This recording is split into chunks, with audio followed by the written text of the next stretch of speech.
great series. I'm in season 2. It's called City on a Hill. It airs Sundays on Showtime at 9 Eastern, 9 Pacific. Kevin Bacon, the great actor, he plays a detective, Jackie Raw. Jackie effing Raw. And Kevin Bacon joins us on the program. How would you describe your character? Is Jackie a good guy or a bad guy? Well, Jackie is a complicated guy. You know, I tend to not really put my characters into bad or good because I've done so many horrible things as an actor. I mean, in the parts that I've played, inexcusable kinds of things. But while I'm playing these people, I have to sort of stay in their shoes. So I really feel like it's up to the audience to make their decisions about whether or not they like him. Or, I mean, let's put it this way: if somebody finds him to be a good guy, then that's on you. I don't think I think it's pretty tough to explain. But he's also, complicated. I mean, one of the interesting things about Jackie is that he has a very, very difficult upbringing, which is going to become clearer and clearer this season. And but he, gets himself into school. He comes from the streets, comes from nothing, and gets incredibly well educated. So there's this kind of juxtaposition between being very, very streetwise, but also very, very well read and able to just kind of pull up things out of his hard drive historically, whether they're true or not. It's a fascinating side to him, I think. Yeah, a lot of quotes from him. But does your wife ever look at you and say, like, I didn't know that was inside you? Wow, that's a really good question. I think that after 32 years, I don't think I've ever done anything that's sort of like she's seen me do it in a film and it kind of scares her or kind of puts her off from me, because she's an actor too. So she knows that this is our job to make it look like it's believable.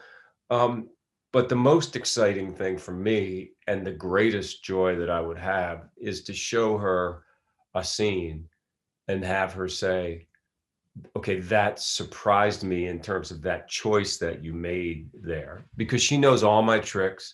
She's seen everything I've done. She knows all my, so if I can kind of like show a new quality to her and she sees it, that's a thrill for me. Yeah, but Sleepers is pretty dark stuff. Oh yeah, no, it's horrible. I've done, like I said, I mean, done just the worst things. When I became an actor, I didn't want to be just the boy next door. And, physically, I think when I was just starting out, that was the way people would sort of put me in that category, right? I mean, so I had to fight against that. And I think part of that fight for me was being able to go down some dark roads in terms of the characters that I played.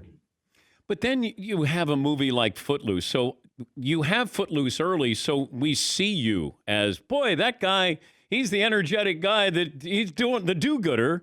And I think because of that, when you start to do the dark stuff, it's like, whoa, wait a minute here. Yeah. I mean, after Footloose, people really wanted me to look. Hollywood has very little imagination when it comes to casting. Um, you know, most people end up doing kind of the same thing, right?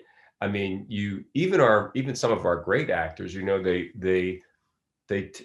are the funny guy or the nerdy one or the romantic dude or the gangster or whatever it is. You can try to kind of veer off to the side every once in a while, but Hollywood really wants you to kind of stay in that, and so does the audience, and frankly, in a way.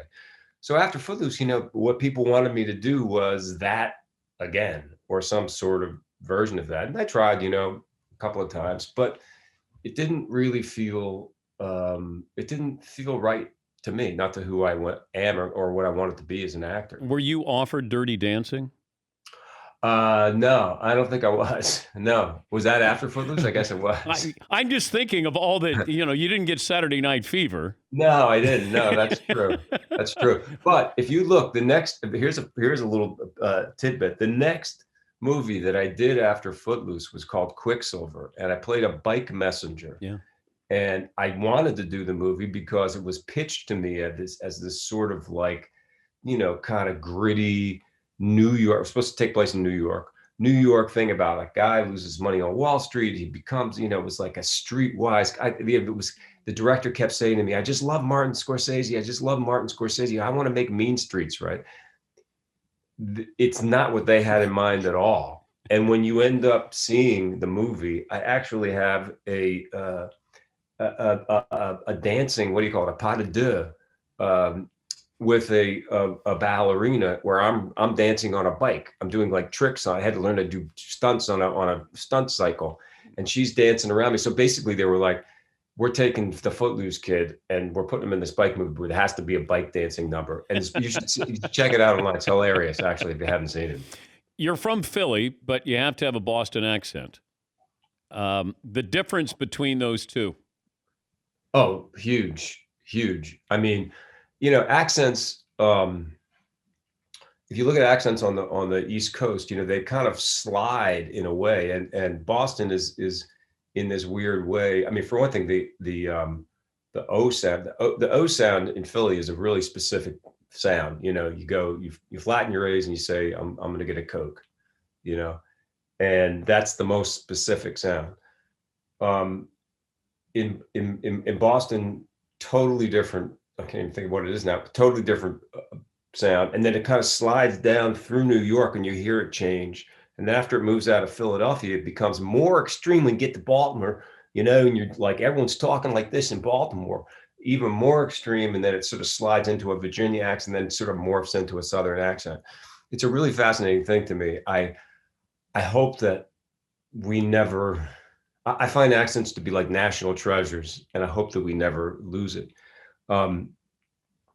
I've ended up in Boston so many times between Black Mass and Patriots Day and RIPD and Mystic River. And so I've been asked to be a Bostonian. I've only been asked to be a Philadelphian once, which was a film called The Woodsman. And I would love to be able to, use my own accent in a film. My daughter is actually doing a thing called Mayor of Easton now, which is on HBO Max, and she came to me asking me kept calling me saying, "Dad, how would I say this?" Wasn't your character's name Jimmy Dolan? Jimmy Dolan, yeah. And you're a Knicks fan. Yeah. Yeah. You know what? I got to tell you, I don't think I've ever really even made that connection. What? I don't even know if I've ever made that connect. I mean, somebody must have mentioned that to me before, but yeah, that is kind of weird. Knicks, 6 in a row, right? Yeah, they're playing well. Yeah. But it's cool. It's super cool. By the way, we're talking to Kevin Bacon. City on a Hill airs Sundays on Showtime at 9 Eastern and Pacific. How would you rate your basketball game, by the way? Terrible. Absolutely terrible. I mean, we played a little bit of basketball. There was one house in my neighborhood that had a rim on this little street. But and one of the things about it though is Philadelphia has tiny little streets, and they have these posts, these metal posts that have been there for years. I think to keep people from parking on the thing. So you'd come up and you'd go for a layup and hit the post with your nut. I mean, it was just absolutely terrible. So we were playing more sort of like football or half ball or something like that. And first off, I also want to say that I'm really not a natural athlete. I just am not a good ball player. But who trained you? So I was trained for the air up there. Well, the first thing that I did was went and visited Steve Lavin because I was playing a coach. And Steve was, kind of helpful. I guess he was an assistant coach at UCLA, I think at that time, maybe, or I think. And, so I got a chance to kind of see what that side of it was. And then I went and started, using a gym. And then eventually Bob McAdoo became my coach. And Bob came to Africa with us. And McAdoo once said that the hardest thing he ever had to do in his career was make me look like a basketball player, which is one of my favorite quotes. But he was a great guy, and one of my favorite moments was they had to get some shots of just cutaways of a basket, of a ball going through a basket, and he just stands like at the top of the key and just starts throwing them in one after another, his feet never leaving the ground. I guess it was a jump shot. And they're just going, I mean, I watched, it must have been 60 balls go in or something like that. It was just crazy. And the camera just kept rolling. And I don't know why they needed so many of them, but it was a great moment. Well, he was such a great outside shooter. He had a unique shot, unique release to it. But did he think that you were going to somehow pick up on how he was shooting that would help your game? He could have dreamt that would happen, but it wasn't going to happen. It's great to hear from you. I love the series. Did you know that Aldous was in Friday Night Lights first season? Yeah, I did know that.